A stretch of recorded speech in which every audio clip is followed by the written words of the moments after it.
Are you not introing? I never do. What is this? What are you doing? I thought you might want to intro. But you just thought I'd just leave a space in case he picks up on it. Yeah. Do it again. Do you not want to intro? I can intro if you want, but give me a heads up.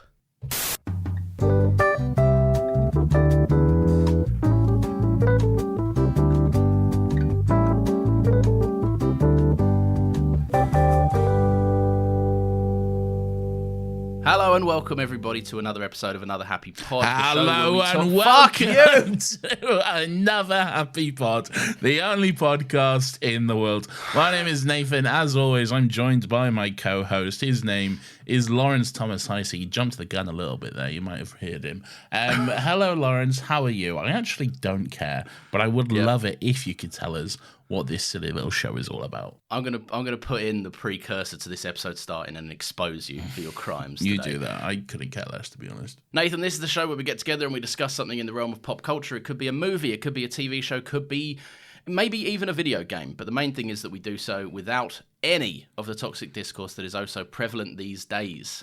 How are you? I'm tired. I can tell. You're always mischievous when you're tired. Whenever you're like, oh, I can't be bothered today, you just start fucking around with the system and the format. And it throws me way off. I never fuck around with the system of the format. I'm nothing but honourable and dedicated to my craft, which is podcasting. Okay? So me give my take very seriously, and I respect it. Second of all, shut up. Good. Very good. Other than tired, Nathan, how have you been? What's been happening in the last week? Oh boy. An interesting life you lead. You've used a great time to ask me this question. Have you done nothing? I've been playing The Last of Us. I started I recently finished The Last of Us 2, obviously, because the remaster came out. And I started a new game plus of it, but I'm going for the grounded mode. And oh god, is that the one where if you die once, you're dead? No, that's permadeath. Is that not included in grounded? No, you can have it included, but I was like, no, I can't do both. I can do permadeath, but I'll do permadeath on the easiest mode possible. Okay. Yeah. So but grounded is like just the super, super, super hard difficulty. There's no, you can do the listening mode thing where you can see where people are and stuff. Yeah. Doesn't exist. Not a thing.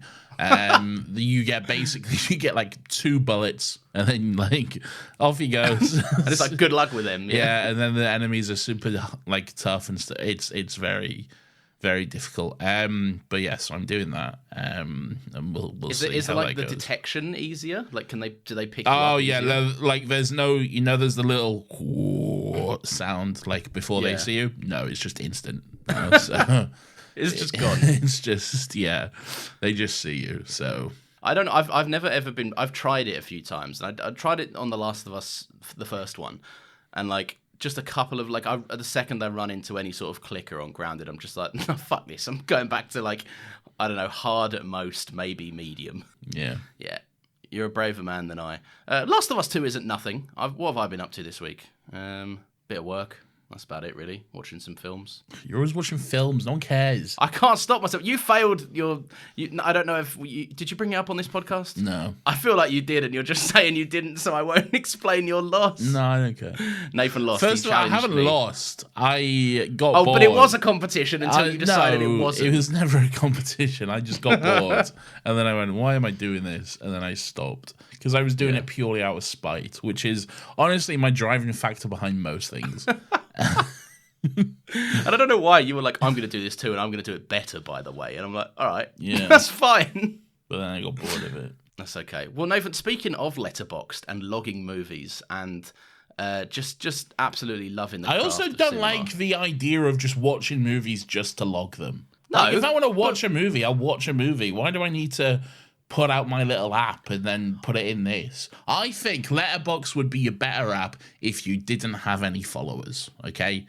If you couldn't follow anyone and no one could follow you and it was purely for you, okay? So there was no performative nature to it, because I think it's a bit performative. I don't disagree, but I also think you're doing a thread every day on Twitter as well. Yeah, because right, well, firstly, got to get them tweets in. Exactly. And It's performative. no, not performative, because I started doing it because I decided there were so many movies that I just couldn't be asked to watch.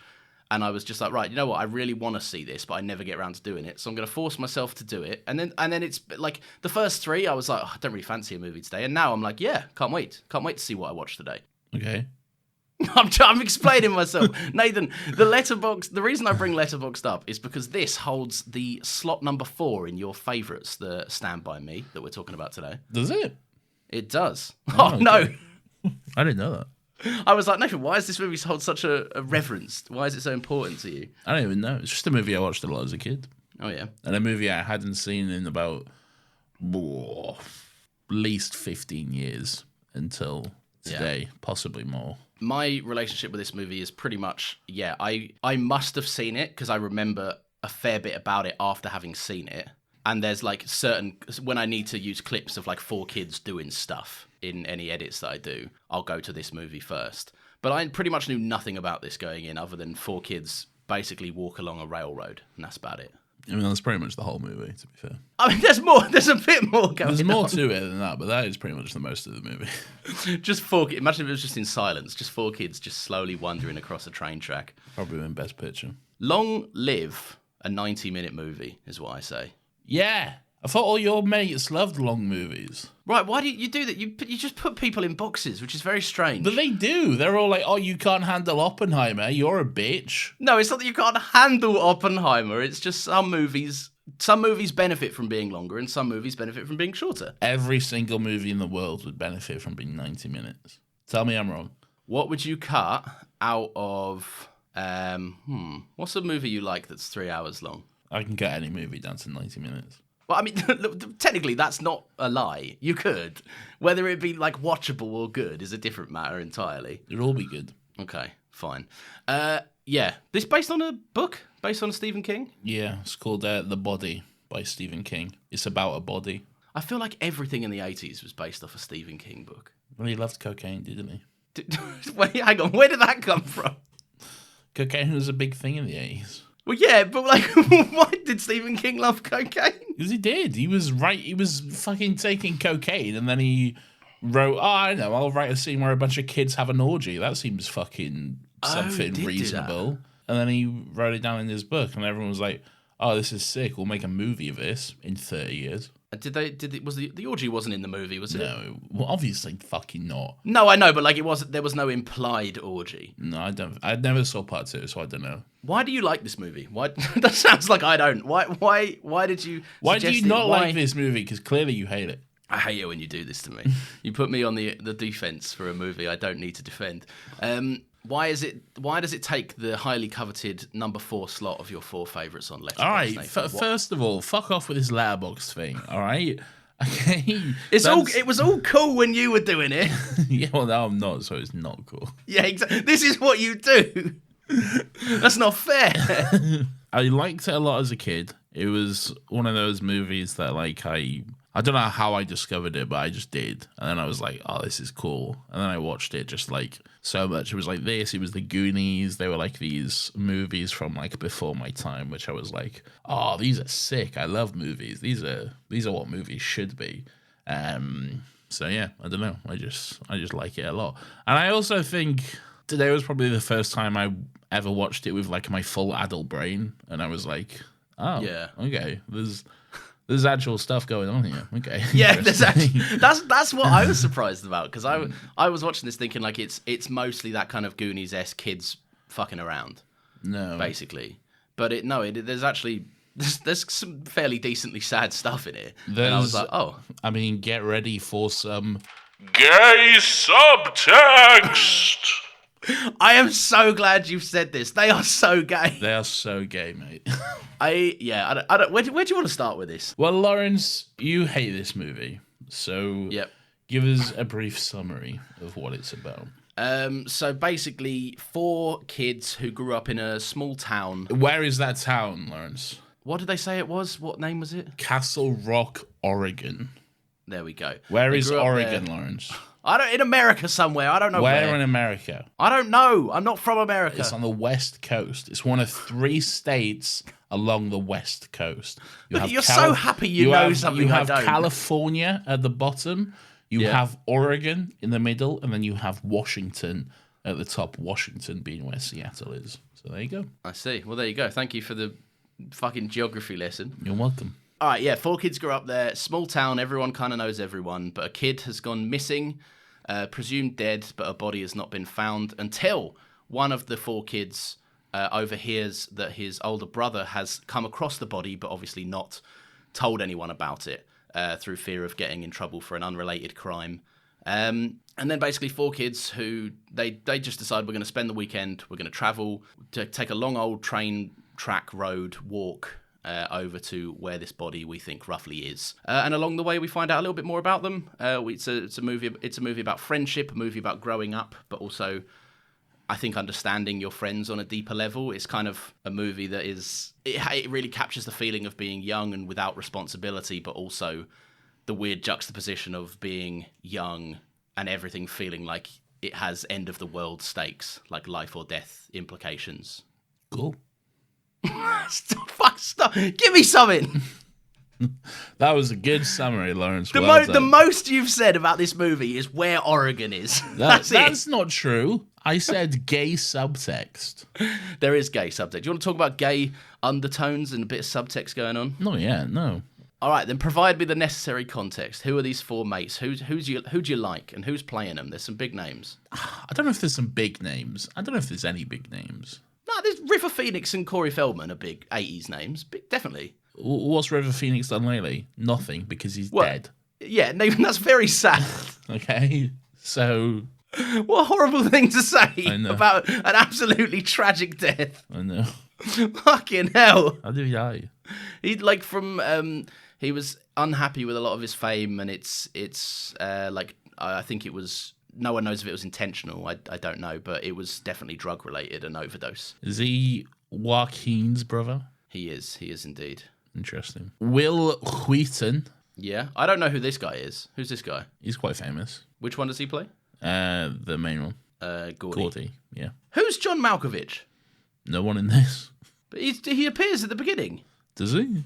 Yeah, and I thought it was him doing the voiceover. I thought he was old Gordy. Richard Dreyfuss is the voiceover. So who the fuck is old? Who does John Malkovich play in this? John Malkovich isn't in this. He is. He's in the opening scene. He sat in the car. Oh, he played... No, that's Gordy. That's older Gordy. That's older Gordy? So who's... But then, so there's... Do we get 3 older Gordys? No, there's 2. So who's narrating this? Well, yeah, Richard Dreyfuss, yeah. That's Gordy? Yeah. But... Yeah, so we get 3 Gordys. But there's the same Gordy. Well, yeah, no, I know it's the same Gordy. Stand by me into the multiverse. Is Richard Dreyfuss older Gordy? I thought he was, because he's the writer, and he's writing the book at the end. No, not Richard Dreyfuss, whoever you said. John Malkovich. John Malkovich. Yeah, I don't know. I'm finding out. I'm seeing no John Malkovich on this cast list. He's absolutely in it. I'm sure it's him. If not, it looks exactly like a younger version of him. The guy in the car. I can tell you the guy in the car was Gordy. Whether that was John Malkovich or not, I don't know. In the opening scene of Stand By Me 1986, the shot of Richard Dreyfuss from outside the truck is not Richard Dreyfuss. Okay, so who is it, though? It looks a lot like John Malkovich. I don't think it's John Malkovich. Oh, maybe it's not, but it looks a lot like him. He's some fucking guy who played Gordy for 2 seconds. Oh, it matters to me. Let it go. I have to now, yeah. Why did you think... It doesn't even look like John Malkovich. I think it does. I think it absolutely looks like John Malkovich. All right, you said today was the first time you watched it with your adult brain. What was in it in this version that you didn't pick up on as a kid? Mostly the gay stuff. Okay, yeah. Mostly I was watching it today and I was like, holy shit, those 2 really love each other.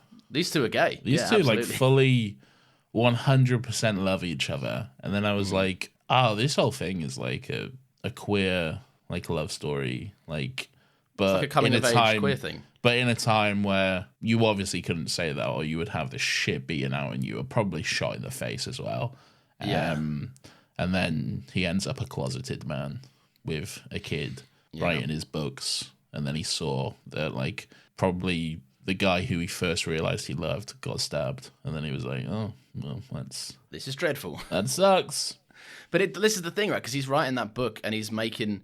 I think he writes that book because he finds out that the guy he loved got stabbed, and they drifted apart because they obviously weren't allowed to be He's themselves. Stephen King. I cracked it. It's Stephen King who plays him, not John Malkovich. No, it's John Malkovich. No, it's Stephen King, high on cocaine. All right, that's the middle ground we'll find on it. I at first I was like, maybe this is just like a bit of a. It's commenting on like kids can have deeper friendships. Like so often kids are shrugged off by adults, and kids can actually have some mature conversations. But as the movie went on, I'm like, oh no, this is gay. These two are gay. They're absolutely gay.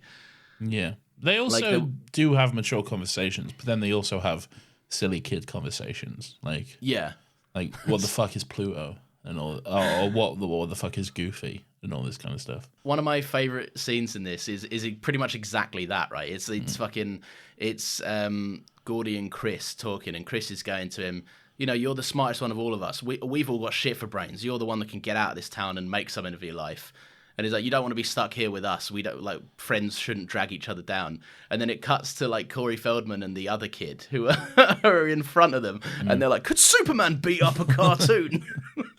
Could Superman beat up Mighty Mouse? Yeah, and it's like it's just so, I don't know, it's not even played really as a joke, but it's like if you were listening, it's just one of them scenes where you're like, oh my god, yeah, this is fucking stupid.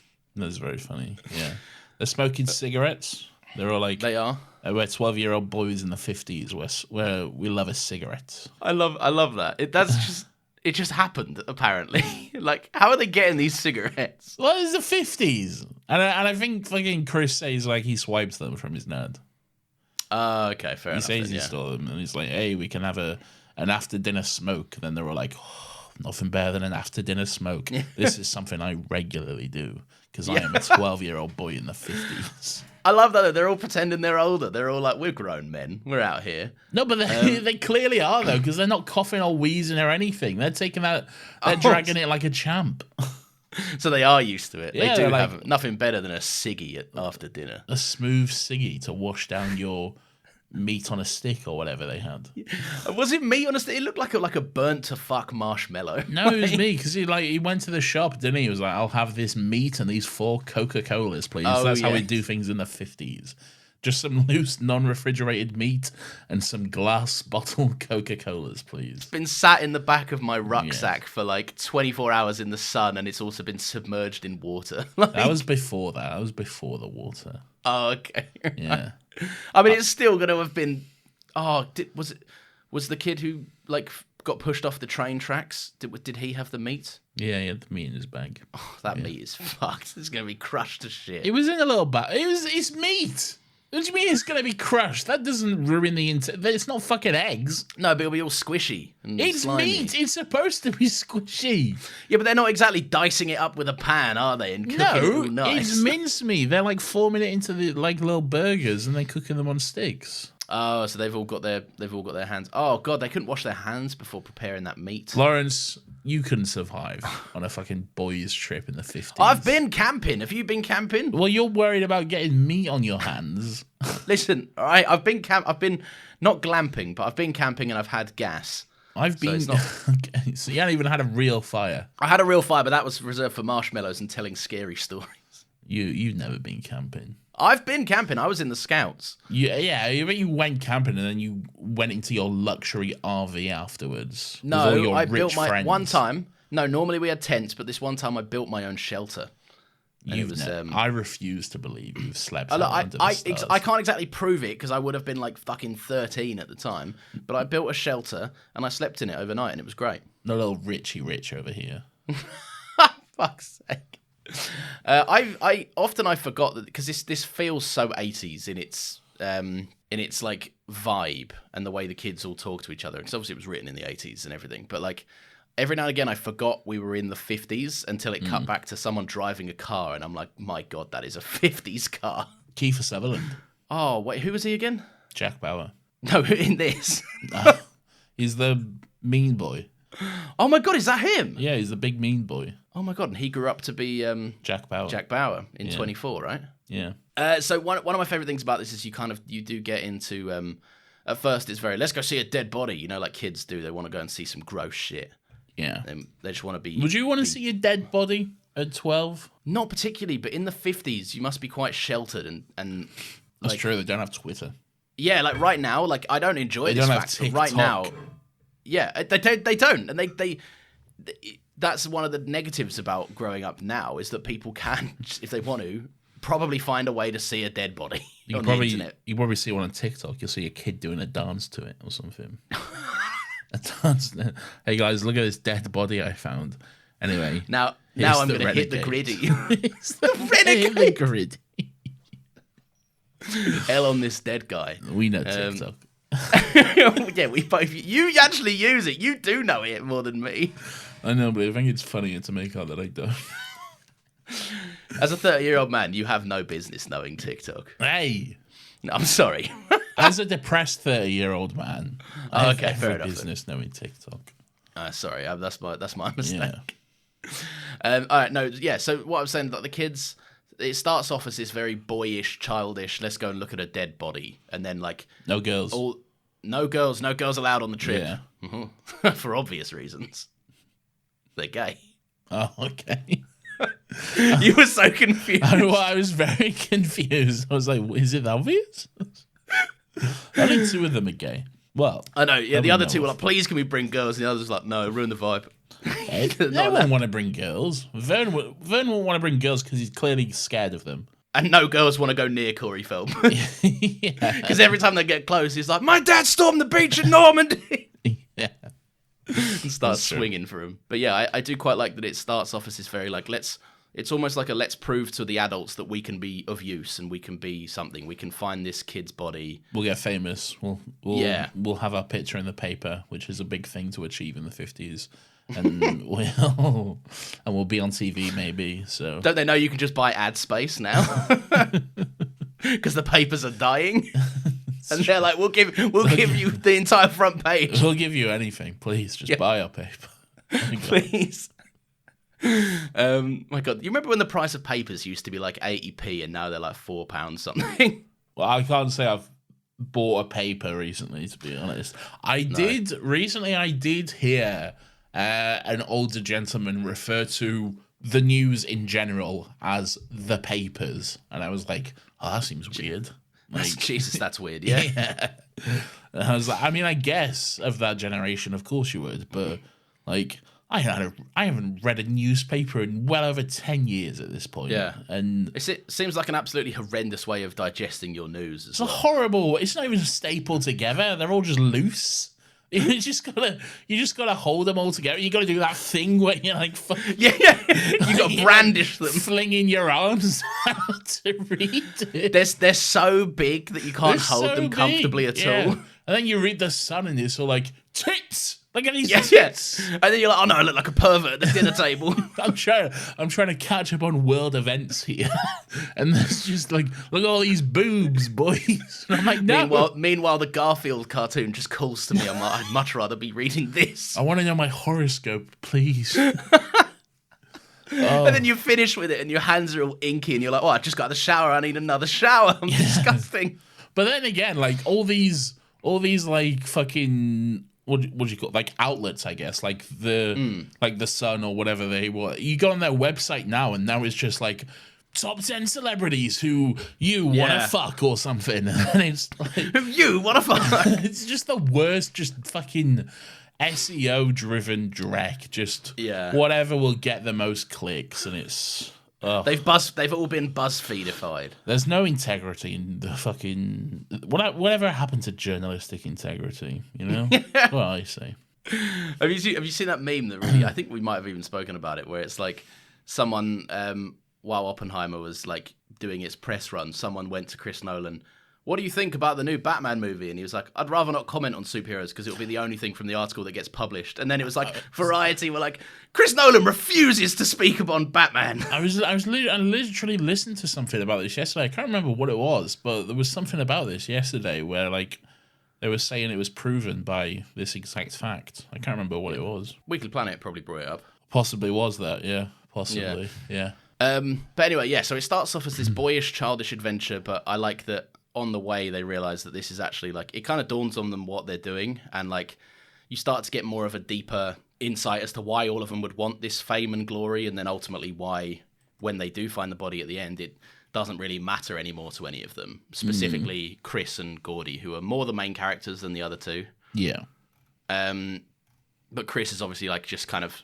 Chris has been put in a box his whole life, like his brother is an absolute fucking piece of shit, and he kind of has grown up in his shadow, and his dad's a piece of shit. They're like the rough family from the wrong side of the tracks and stuff, and he's grown up with this stigma around him where, like, he doesn't think that he'll ever get a chance in life, basically, because of how he's perceived. Before people have even met him, they're like, you're that kid. You're the fucking thing. And which is true and happens. Like, I specifically remember one time in high school, it was like a new year, I'd started a new class, new teacher, and the very first thing this teacher said to me was, "Oh God, another Bauer." Because they knew my I had sister. the same shit with my brother. My brother was good at rugby at school, but he was also part of, like, the rugby lads. Yeah. Right. And so, like, there was a few, you know, like he would mug off a few teachers and, like, give them a bit of shit. And, like, I wasn't like that too. I was very much more, like, meek and milder, especially in year 7. Right? The nerd. Yeah, and then they were like, one of the first things that was said to me, and this isn't even a negative, it just makes me laugh, is that, like, Heisey, is it? Are we going to have another rugby star like your brother? And I was like, where is the drama studio, please? Yeah. Yeah, it's true. No, but people do. They cast these kind of preconceived kind of aspersions onto you. And that's one of the best scenes in the whole movie is the milk money scene, I think, where Chris... Is it Chris? I keep saying Chris. Yeah. Chris kind of, like, breaks down this story about how, yes, he did steal the milk money, but when he went to give it back, the person he gave it back to, this responsible adult that he gave it back to, thinking they would do the right thing, they went out and bought themselves, like, a new piece of clothing. And then he never got the recognition for doing the right thing, only the punishment for doing the wrong thing. And people were kind of like, people looked at him like as if like, oh yeah, well, we didn't expect anything better of you anyway. So, I don't know, that whole scene for me, it was really, I mean, it's just like he's been put in a box his entire life. And it's what I liked about it is it's almost this horrible scene of a child realizing that, like, it's circumstantial. Like, life is stacked against him and he's not been given a fair run straight away. Absolutely. Yeah. And then sitting, like, he's been told that from day dot, but now genuinely, for a time at least, believes that is his lot in life and that he has nothing else to contribute. And he's gay. And he's gay. Yeah. Is that the only thing you picked up from this? No, he's struggling with that too. Yeah. Oh, okay. Yeah. But yeah, no, I think that's one of the best. What's going on with Gordy? His brother died, and now his family hate him. Although they probably hated him anyway because they didn't seem that nice to him. No, he was and the brother that died was the quote unquote. It's kind of the reverse problem of Chris. It's John Cusack, his brother. Is that John Cusack? Like, hello, I'm John Cusack. I'm the handsomest and nicest boy in the world. Yeah, I'm the football quarterback, and I'm dating my sweet girl, and I also love my little brother, even though my family hate him. It is a bit of a dose of Mr. Perfect, isn't it? Like. Yeah, he's like putting his baseball cap on him and he's ruffling his hair and he's like, "Hey, sport, pick up that head of yours." Yeah, but I like that it is the reverse of Chris's problem. It's like this guy's brother was actually too well revered. Yeah. Now that now that Gordy is the only one left, the surviving sibling, people are like, they either put all of his brother's pressure onto him or they just naturally expect him to be lesser. And it's there's this kind of unspoken thing, and this maybe is mainly going on more so in Gordy's head than actually in reality, especially outside of his family. But there is this unspoken thing of it should have been the other kid that died. It should have been Gordy that died. Yeah. Gordy had less potential. Yeah. And what a cunt. Yeah, it's terrible. Well, I mean, I know he doesn't outright say it, but like, if your child's having dreams and waking up in a sweat thinking you will say that to him. Yeah. That's a bad sign. You also just like, but in like the flashbacks we see that aren't dreams, he's like still not a nice guy. He's just fully ignoring his son and everything. Yeah. He's just a horrible man, really. But that's the 50s for you. Did the two brothers share a room in that house? No. It was a big house. There was no way they shared a room. Well, that's what I thought, but I thought there was a moment where they referred to it as his room, but when in one of the flashbacks there's two beds. I'm fairly certain. They might have two beds for another reason. Gay. No. Why? Wait, hang on. No, they'd share a bed. Yeah. I don't think you know what gay means. Gay is when friendly men beds sleep next to each other, right? Yeah. That's my understanding of it. Yeah, I don't know. It's pretty crazy, especially because like Gordy is seen as the one with less potential, but like really all his brother had going for him was that he's a nice guy and he plays high school football well. Whereas like Gordy's the one that's actually intelligent. But in America in the 50s, you might as well be president, all right? Yeah, like, I mean that's what happened. Yeah, you catch the fucking. I don't know how American football works, but you get the home run. Oh, no, that's baseball. You score the big touchdown or whatever. You kiss the girl, the homecoming queen or whatever, and then they just make you president. That's how it works in the 50s. I assume. That's JFK, right? That's exactly what happened to JFK. So it's two men who understand loads about that period in history. But yeah, no, you're absolutely right. To be fair, yeah. But I it is funny that he's like, Gordy's clearly more academically gifted. Like he's got the good sense to actually. Yeah, exactly. He's actually got, and like his dad's going, yeah, that's not a career. You can't do that. And then when you see him grown up as an adult, man's living in a mansion. We don't know it's a mansion. It's fucking big. You see that grounds that his kids are playing on. You see one room. And you see half of that room, and then you see outside onto the lawn. Okay, like the very big lawn. Yeah, admittedly, it's a big lawn, a big front lawn. But that's a stately home. But that could be serving the whole street. We don't know. Everyone go out into the communal front lawn. Yeah, maybe. I mean, maybe. Yeah, it depends on the angle we saw it. I'd have to have another look. Yeah. But yeah.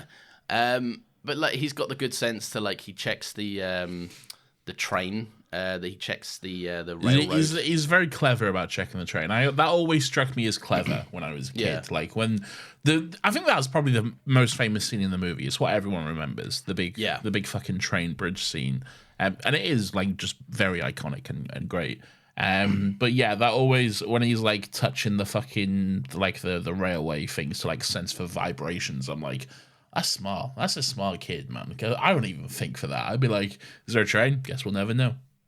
Yeah. Well, there's only one way across this. Does anyone have a timetable? I can Google it real quick, I guess. Yeah. No, yeah. These kids are pulling out their smartphones. Yeah. Let me just check Twitter, see if anyone knows the timetable. Hey, yo, anyone know the timetable? My mutuals hit me up. Yeah. But they could have just waited 10 minutes and they'd have been fine. But no. Yeah, I'd have fully just sat there I'm not risking this. That's insane. But then, how long do you wait though? What's the cutoff? You know, because you can. And then you'll go, and then the second you go, yeah. It's like when you're waiting for a package and you need to use the toilet. You're like, what's the cutoff here? You know? Yeah. How much time of a window have I got? Yeah. If it was me, I think I would simply just run across the whole thing anyway. Like it's a long bridge. It's a long bridge. Yeah, but all right, I'd at least knock a bit of it out, like in a sprint. Catch my breath for a bit. I think I'd go for it. I'd start to walk across the bridge, and if the train did come, I think I'd just stand as far to the side as I could and just hope for the best. I was thinking, because I was doing the exact same thing. I was like, how would I handle this? Right? Yeah. I was thinking maybe I would like find a way to get to the side, but then like there's always a tiny bit of infrastructure where they have to support the beams and everything. Yeah. So I'm thinking maybe I could like, just dangle myself off, hold onto a beam or something. Drop down. Yeah. But like I said, if this happened to me, I'd have my phone and I'd just Google the timetable. Yeah. Yeah. But if or this happens I would simply just take another mode of transport to this. Yeah. I like that's my favorite thing when like the other brothers are like they've spent the entire movie trekking this way, and then the old guys are like, get in the fucking car, let's go. Yeah, they're there in like 20 minutes or whatever. Yeah. It really does. I actually think it works against the movie because it does make you feel like this is absurdly. Well, they quick. do say it's 20 to 30 miles, which really isn't that far. Like, no, true. Yeah, it's like I guess if you're walking, but it's still like I don't think it'd take you this long. No, it 20 miles. Like you can walk a mile in about 10 minutes, really. Yeah. It's not going to take you 2 fucking days, is it? If you're constantly walking as well. Yeah, but they did stop for They stopped to tell each other gay stories. They stopped to tell each other gay stories. They had a gay awakening. They went to the They cooked their junkyard. squishy meat. They had to fight that dog or whatever. Oh yeah, they did. Yeah. They stopped to get eaten by leeches. So most disgusting scene. horrible, terrified me as a kid. I was terrified not public water, but like lakes and stuff and everything. Yeah, ever submerging yourself. Yeah, no, thank you. I'll get a leech on my penis. No, can't. It almost bit his willy off, Nathan. And also, like, there's no blood on the rest of them, but the one in his pants is bloody when he pulls it out. It's been having a good.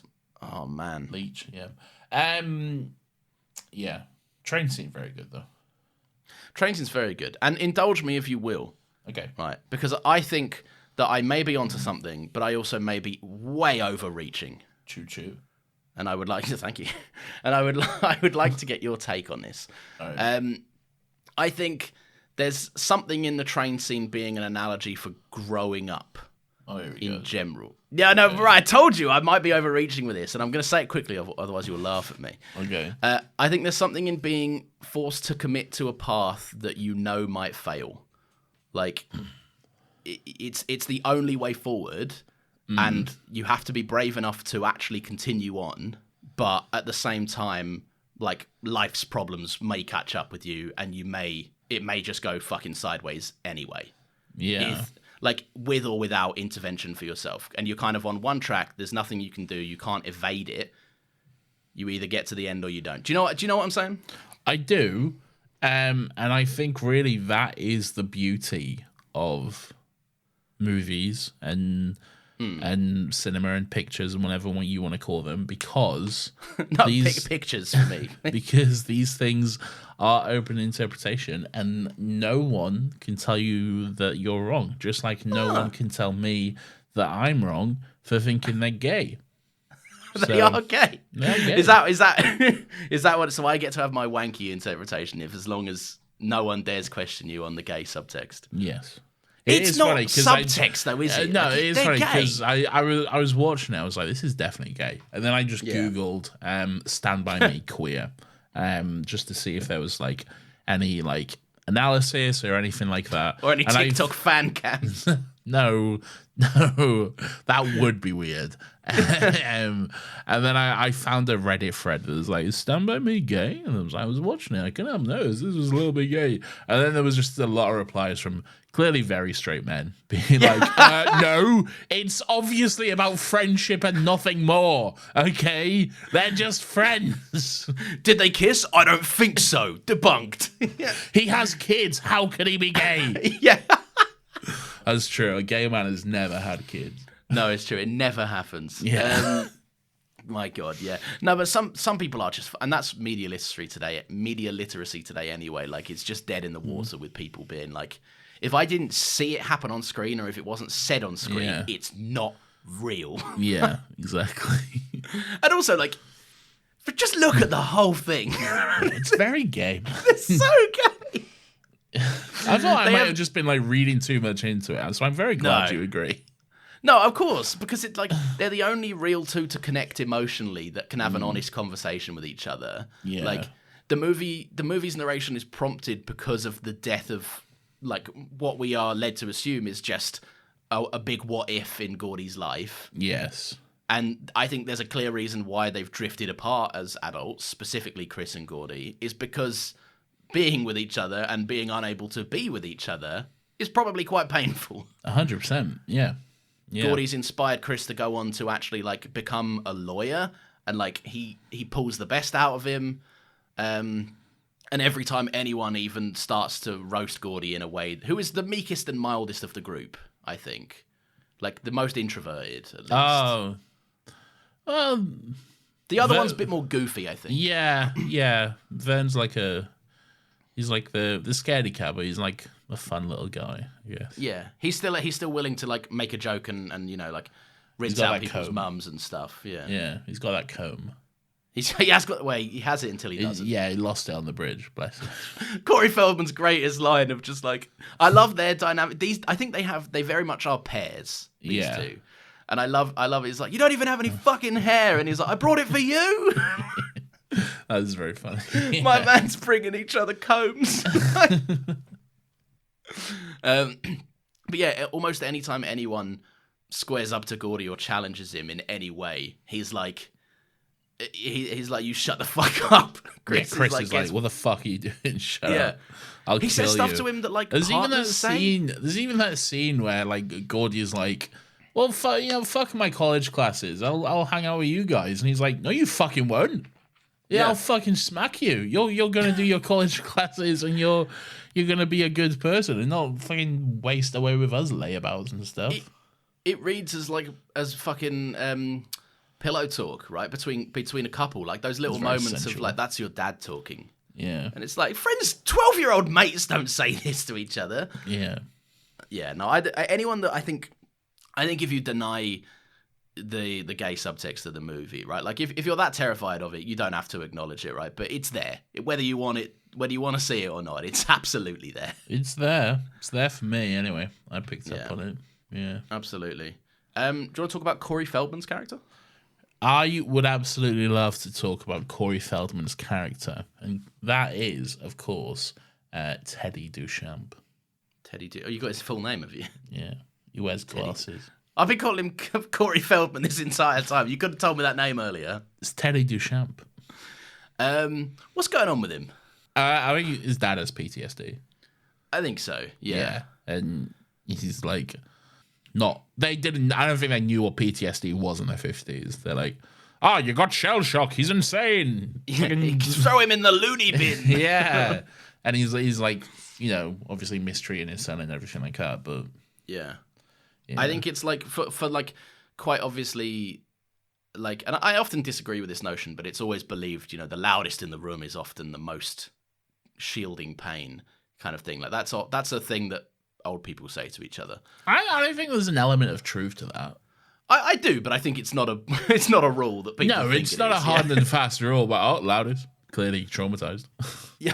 In any situation, Yeah. Some people are just loud and annoying. Yeah, it's true, and they're like, some people are just fucking just irritating people. Yeah. But this there's obviously the notion of that explored here, in that like this guy is, he's got the I think you find out the least about him.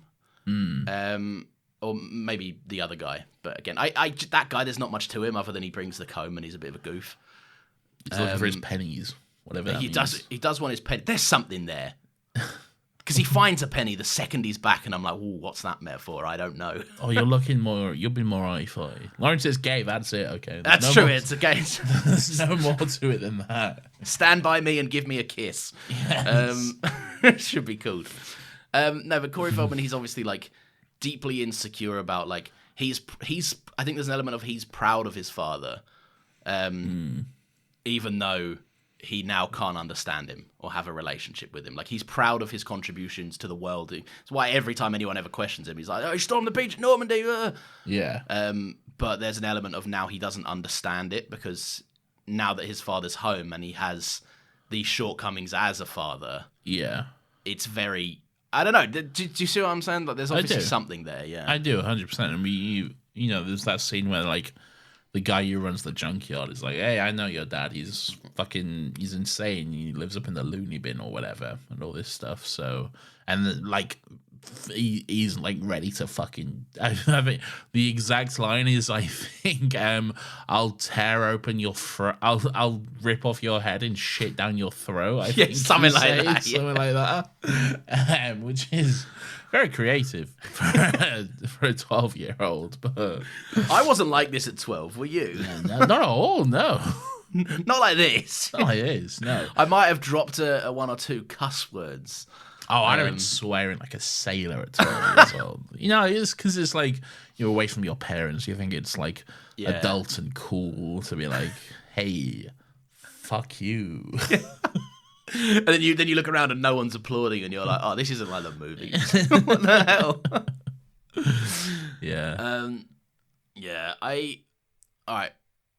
Let's talk about, again, I think we've already spoken about him quite a bit, but I quite like the scene where they actually find the body, like the big third act climax of the movie. The body famously played by John Malkovich. Yes, that's great. I thought you were going to actually give me the name, and I was going to be like, I don't know that for sure. I can give you the name. Richard Dreyfuss. Sure. and John Malkovich. I can't give you the name. It was in the credits. I do remember seeing it in the credits, but...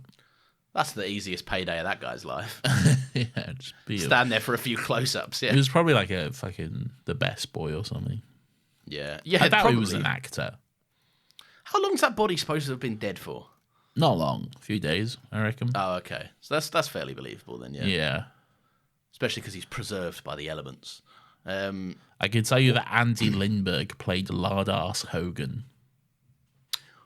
Right. Yeah. That story. Lardass. Is it just... there's probably people smarter than me out there that have worked this out, but like, what is that? Why? Because it's a long old tangent. It's a story. He's a writer, isn't he? Yeah, but like, there must be something in like, because it's all about like getting back at someone's father and stuff, isn't it? Like it's... do you know what I mean? Back at someone's dad? I think so. Well, the guy, because he like plans the whole thing to throw up on that guy's face. Yeah, but it's not his dad. Is that not his dad? No. Who is it then? Just that guy who tells him to go and eat pies. Yeah, it's not his dad. What? Who the fuck is it then? Who's ushering him around to pie fairs? No one. He entered the pie. He entered the pie competition to get revenge. His dad didn't do it. He's not going around to pie fairs. This is the first competition he's ever done. Oh, I see. And he's getting payback. Him fat. He's getting payback on the whole town because they're always like calling him lardass and just being mean to him. So he's like, well, you know what I'm going to do? I'm going to go to the pie competition and make you all throw up. But because Corey Feldman says that ending sucks. He should have gone back and shot that guy in the head. Who's that guy? Who's the guy he would have been supposedly shot? Because someone's forced him to. I got the sense that. No, because that guy whispers something in his ear and then pushes him over and trips him on purpose. He says to him, you better not win this competition. That's what he says to him. Because he wants to win, because he's the favourite. And even the host guy is like, hey, I got $10 riding on you, you better win or whatever. I see. So who the fuck does Corey Feldman say he should shoot in the face? I don't know. Someone who or is that Corey Feldman? Like, it should end with someone getting shot in the face. It's just, I think that's just Corey Feldman being dumb and not being a writer and being like, you know, when like someone is like, oh, how epic would it be if like Superman turned to the camera and said, I am Superman or whatever, you know, when they do that thing. Yeah. Or when they're like literally like when like, oh, Darth Vader should have said, now I have the high ground, you know? Peacemaker puts on Rick Flagg's t-shirt in solidarity. Exactly. You know that shit they do. Yeah, it's true. Yeah, fair enough. The first instance of fan interference. Yeah. All right. So I like it when Gordy, seeing the body does become like an obsession with him. We get a bit more deeper insight into him because obviously it's being narrated by the adult version of him. Is there anything going on with his brother there, do you reckon? Absolutely. Yeah. There has to be. Yeah, I think so. Yeah. Because it becomes more of like I think it started to become about his brother when he acknowledged that he didn't cry at the funeral. Yeah. And this feels like almost away from his family and his prying eyes and all that pressure. His own bit of closure, really. Yeah. And also surrounded by the only person he feels emotionally connected to. Yeah. His gay best friend. Yeah, I think there's absolutely it's his chance to actually say goodbye to his brother, away from prying eyes that want to put all the pressure onto him, basically. Yeah, I think so. Yeah. I really like that, and I like that I think that even Chris picks up on that. And there's something in it for Chris as well when the guy Keith Sutherland is like, give us the body. They're just two gangs of boys like, we want the dead guy. We're the Cobras. We're the Cobras. We're this cool gang of 50s like greaser type of boys. We're riding around in our cars playing mailbox baseball, and we all have switch knives. And here's our arch rival. This gang of 12-year-old boys. Yeah. We hate these 12-year-old boys, and they're also related to us. Boys. Yeah, that are all our younger brothers or something. We hate them because they're going to be the Cobras when they grow up. We'll have to become something else. I do think that adds to the whole like gay subtext, though, because I mean, maybe it wasn't intentional because it was the 80s and like things were just generally not as non-problematic as they are now. But he very clearly does call them an F slur at one point. That's true. Yeah, it does. And then they're like, but there's a few slurs. There is a few, yeah, and it's probably just more like an 80s thing. Yeah, but I don't know. Possibly intentional, possibly not. I mean, it's twice. Keith Sutherland says it twice to him, so yeah, maybe. What's I'm just curious because I always get concerned about a guy who was alive in the 80s having a prolific Twitter account today. What's Stephen King's demeanor like? What's that guy's vibe? Hasn't he been like on Twitter recently, like, oh, the Oscars are hack or whatever?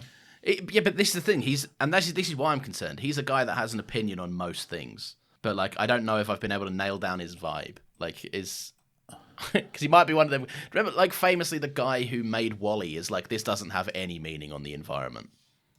And it's what? like, well, it does. Really? Yeah. We spoke about this in the WALL-E episode. Did we? Yeah, the guy who directed WALL-E, I don't think he wrote it. The guy that directed WALL-E was like, yeah, no, I didn't. If he did write it, then he can fuck off because there's no way. You can shut up. Yeah, but this is what I'm saying. Like maybe there is because subtext is whatever you think and feel, whatever subconscious connection you have to a piece of media, right, or anything. I've pulled his Twitter up. The first thing I've seen here is a tweet that say from it's a January. Pinned tweet that says "I hate gay people." No, it's a tweet from January 29th, so yesterday, and it says Trump is such a crybaby. So okay, that's something. There's a lot. We're on our way to the top here. Trump ordered to pay $83.3 million, and what is Fox News talking about? Taylor Swift, of course. So. I was like, he doesn't like Trump, so that's something at least. He seems at least somewhat progressive. Yes. I'm going to...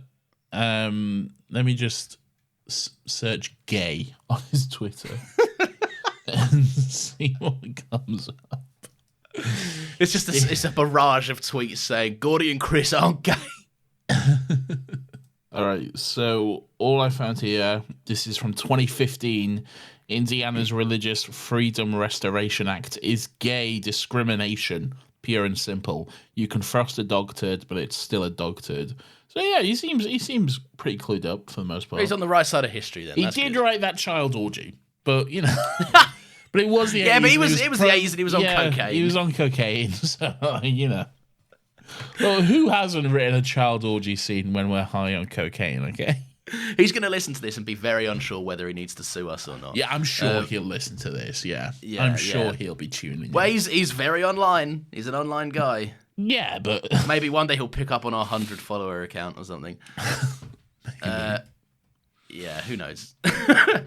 But no, I like Chris's reaction to Keith Sutherland trying to take the body. Basically, they want to take all of his credit, and I quite like that Chris... It's not very subtle, but I do like that Chris's ultimate narrative closing point to his arc comes down to basically an older figure. That's his brother, right?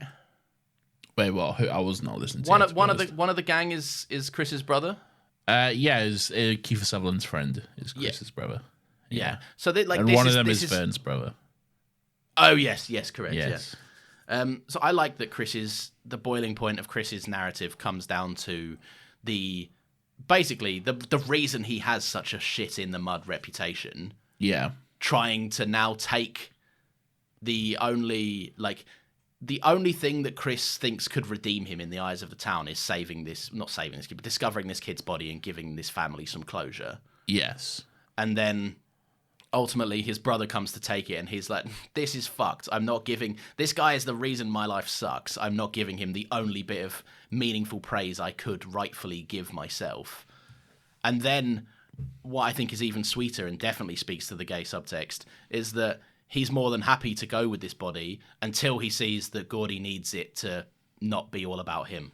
Yeah. He needs to have the moment of like, yeah, let's call it in, let's do the right thing, but let's do it selflessly in honor of my brother rather than for the selfish need to have the credit for it. Yeah. And I think that's a pretty massive sacrifice for Chris to make. I think so too. Yeah. Yeah. Yeah. Also, I like that everyone runs away except for Chris and Gordy, who stay. When the guy pulls out his knife or something. He's got a gun. But Chris didn't know that. Chris was ready to go toe to toe with him. It's true, he was. Yeah, but Gordy's got that gun. So Jack Bauer should have had a gun. That would have made more sense. Jack Bauer always has a gun. Yeah. I say, having not watched 24. I've seen one season of 24, and I enjoyed it. Is it true that it's every episode is an hour of a day? Yeah. That's a great concept. It is, yeah. That's why it's called 24. Yeah, they do cheat it a little bit because like ad breaks and stuff. So it's yeah. But yeah, there's 24 episodes a season. Every episode is an hour long, and the whole show is set over a day. Yeah, that is really cool. It is good, yeah. And I remember really I like the idea that every couple of years Jack Bauer has one really sleepless night. And he's like, oh, God damn it, it's the crime. Just one horrible day a year. It's the 24-hour day again. No. Yeah. Exactly. I like that at the end, when they come home, there's the acknowledgement of the town. At the start of the movie, the town was their life, right? It was their world. Yeah. They say even there's only a couple thousand people that live there. Yeah. But for them, it's their entire world. But when he comes back, their worldview has expanded a little bit. They've grown a deeper understanding, and now it feels smaller than before. 100%. Yeah. And I think that happens. I feel like if you spend a lot of time in one place, you grow up in one place, and then like, I don't know if because it's different for you because you like lived in London really, but like I grew up in like a relatively smallish town, and then like went away for you, and I was like, oh, this town's like, to me that town was everything. That was like where everything was. That was where everyone hung out and stuff. And then I like went away. I moved away to college and university, and then I came back and I was like, oh, this is very different than what I remember. This is like not that great, to be honest. And also, like, things don't matter as much. Like, 'cause you can leave and you can, Exactly. And I think you should. I think people should leave their hometown. Get out. Move. I think it's important to experience different things. I think so too, yeah. Yeah. Like, and you also can move back, but I think it's important for people to spend time away from it and to experience new things. Which is crazy to say from a guy who grew up in London and went to uni in London. Like, that was my primo opportunity to, like, go and see something different. Yeah. And I almost did. I almost went to Plymouth. Really?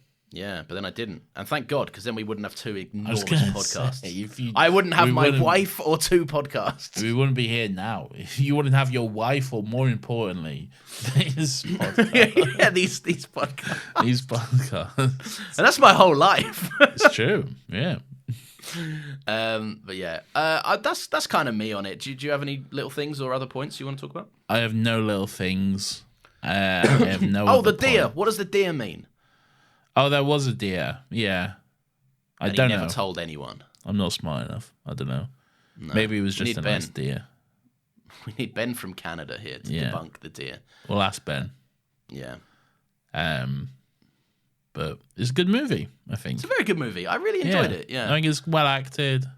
It does not pass the Bechdel test, so it's sexist and misogynistic, obviously. But you know, that's true. Yeah. So cancelled. Stephen King. All those nice things we said about you revoked. Sorry, yeah. Yeah. In the bin. And you write orgies for children. Yeah, you sicko. And you're a cocaine addict from the 80s. I'm going to stop. This is terrible. All right, two little things for me. Right. One, It's good to see that even back in the 50s, there was still the rule of 2 for flinching.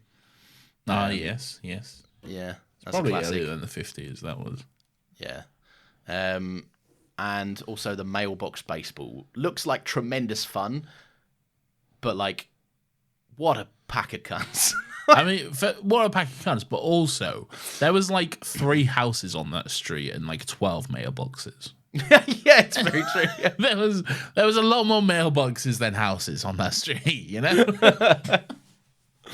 Maybe they all share them. They've all got one lawn and one mailbox each. Maybe, yeah. That don't even make sense. No, it doesn't. You know, when you say something, you're like, I've committed to that now. So let's just move over that. All right, yeah, cool. Nathan, what we do at this point in the show... Sorry, I'm just funny. That made me jump. I was like, what have I done? What have I done? I've forgotten something. Sorry. Nathan, what we do at this point in the show is some recommendations. What are they, I hear you ask? Ooh. What are they, I hear you ask, Nathan? I don't know, what are they? Thank you. What we do is... No, I just read the same thing. Basically, we recommend something to each other and to you, our faithful, loyal listeners. It could be something we've watched, read, listened to, experienced, just anything we've done in this past week that we'd love to share with each other and to you. Nathan, what are you recommending this week? I want to know what you're recommending. Have you got one? I genuinely do have one, but I always like it when you go first. Okay. In the spirit of gay subtext, yes, I think everyone should watch a new... Yeah, I know. I think everyone should watch a movie that does away with the subject, the subtext, and is overtly gay. I mean, Luca's probably one of them. I haven't seen Luca. How do you know? Well, because I know people say it's quite a gay movie. Well, shouldn't take everyone's word for... No, I shouldn't, but I'll watch it at some point. Find out for yourself. I'm talking about another movie. Okay. It is a movie that is called All of Us Strangers. And it is a very good movie. It's out now. Bottoms? In the cinema. Bottoms? Bottoms? No, I didn't say bottoms. Okay. That is also very gay. Yeah, I'm just guessing gay movies. I told you the name of it. Why are you still guessing? Because it could be bottoms. Basically, All of Us Strangers, it's based off a Japanese book, I think, which the title translates to just Strangers. A manga? No, just a book. Not a manga? No, just a book, a normal book. What's it called? Strangers. Whatever that ends up being in Japanese. But basically, this is an adaptation. Just shut up a minute. Okay. This is an adaptation directed by a director called Andrew Haigh, who is a gay man, and starring Andrew Scott, who is also a gay man, and also Paul Mescal, who is not a gay man, I believe. Plays that priest. Yes, Andrew Scott does play the priest, yeah. He's like, I love you, it'll pass. Basically, this movie, it's about quite a lot of things, but it's a really interesting look at how this man has grown up quite lonely because he always didn't feel like he could truly be himself because his parents never truly got to know him. Yeah. This is not spoilers. This is all like set up. Sounds like spoilers. No, it's just this. Or everything I'm saying is in the trailer, and it's also in like the synopsis and everything. Yeah, I know. Catch me. But basically, his parents have died at an unfortunate time, and it's basically a story about how lives may end, but they never stop mattering to the people who knew them, and also what it means to come to terms with not come to terms with your sexuality, but to address it with your parents as an older man. Yeah. And considering when Andrew Scott's character grew up was the 80s, his parents, what information he has from his parents' opinions would have been very informed by that time period. Yeah. So he doesn't have a lot of love to go on, if that makes sense. But yeah, no, genuinely, that's all I'll say. Really, really interesting movie. And just really interesting as well, I would say. Quite well made. Okay. Well, there you go. Maybe I'll watch it. Indeed. I think you'd really like it. It's a really good movie. And it also might redeem Paul Mescal because you hate After Sun. Oh, is that him? Oh, I don't want to watch him. I really didn't like that movie. Well, but he's not even the same guy. I know, but still. Leave a bad taste in my mouth. One of the only movies I've seen where there is an extremely transparent look at actual gay sex. Like, no, but there's there's some stuff on screen I was not expecting to be shown on screen. You could have just said a graphic sexy. I don't know why you needed to describe it that way. No, because there's a lot of sex that happens on screen, right? But often gay sex is brushed over or implied, and directors aren't often as brave to show it overtly. And studios, even if the director filmed it, a lot of the time studios are like, well, we can't have that in the movie. So what I'm saying is it's very explicitly open, which I think is good and refreshing. There we go. And I'm pretty sure when gay people love each other, it's just two guys that sit in two separate beds, right? Okay, let's move on. Nathan, what are you recommending? I am recommending, Lawrence, a thing. Well, not the really. Thing? No. It's more. It's not really a thing. It's The Thing? No, shut up with this. I'm not. It's annoying, isn't it? I'm not recommending the thing. It's fucking well annoying. I am recommending the practice of documenting your life. Okay. Okay. Take pictures. Go out with your friends. Take pictures. Take videos. Remember these moments. I have recently decided that I want to put together a photo album of my entire life. Let me tell you, it's fucking annoying and stressful because there's so many fucking parts of my life where I'm just like, well, that is a complete mystery to me. And I have no idea what happened or ever will happen. And I've deleted past Facebook accounts where my whole life was documented. I'm like, oh, I'll never need this again. That's fine. So my entire school years are just gone from existence now. The double-edged sword of your extremely private personal life. Exactly. Yeah. And I've been talking to my mum. I've been talking to friends. I'm trying to gather as much old pictures as possible. But when you're out with friends, you're having a good time. Take pictures, document it, be cringe. Who cares? People say, "Oh, live in the moment." Fuck that. Fuck the moment. Take pictures so you Sometimes can you remember want the to look moment back later. on the moment. Exactly. Unless you're at a concert, in which case you will never watch that video back. No, but you might, though. This is the thing. You won't know, will you? But you say that. But here's the thing, Lawrence, because I have been going through everything I own, and I have been watching videos of when I went to concerts, and I'm like, okay, that was a very fun time. I really enjoyed that. So fuck you. Okay. Are you making is it a physical photo album or are you? I'm gonna make it physical. Yeah, I want to make it physical. I'm gathering digital copies of everything now, and then I'm gonna get these photo printed. I want to get a very large book, like a big photo album. A leather-bound piece. A leather-bound piece, and put them all in it. I've reached out to you and to your wife to send me stuff. I sent you your passport photo? Yes, thank you for that. My own passport photo. I've had nothing back yet, which is interesting. I mean, I've sent the inquiry, so... Well. But you have to wait and see. You can look yourself, I don't have those photos that you want. You can go through the archives. I did actually look. I did have a look on my phone and my old phone, but I couldn't find them. Thank you very much for listening. If you have enjoyed the show, then please feel free to leave us a 5-star review. It would be very much appreciated. You can do that on your podcast platform of choice, especially Apple. That'd be really nice because you can write a little message on Apple. We have a channel on Apple now. A channel? Yeah, Another Happy Studios is a channel on Apple Podcasts. So I think you can subscribe to Another Happy Studios.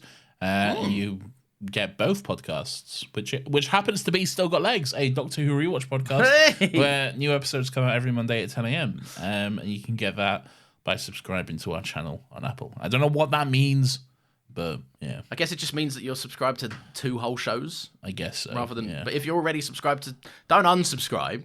Yeah. Go and subscribe, and if that auto unsubscribes you, that's fine because you're still subscribed. But don't I'll figure this out later and unsubscribe now. Don't do that. Subscribe. Yeah. Did you know that I listened to one of our episodes, the newest Still Got Legs episode, because I was just having a little meander, right? And you can scroll down to the bottom on Spotify, and it says, "What did you think of this episode?" Oh, is it? Yeah. Where do they go? On Spotify. I don't know. Where do they go? Where do they go? We don't fucking read them. Let me put it up now. Let me submit one. Hang on, let me end the show and then I'll submit one. Yes. Also, if you go on over to Twitter, you can follow us at Another Happy Pod. That's where you'll get post reminders for new episodes every single Friday I can see at we 10 got a.m. 68 ratings on Spotify for Still Got Legs, that is. Fucking hell. Yeah. And we're currently rated 4.9 stars. So It's also a place where you can suggest topics by following the link in our pin tweet. No promises, of course, but you can have your little say. And maybe we're doing we'll one get around next to week. Fuck's sake. Maybe. And here's a little hint as to what it is next week. It's a movie I haven't seen, so I don't know what to do for it. Very good. Thank you very much for listening again. We will see you next week. Wahoo! It's not Mario. Bye. Oh, yeah. Oh, that's not right. Nathan! Sorry.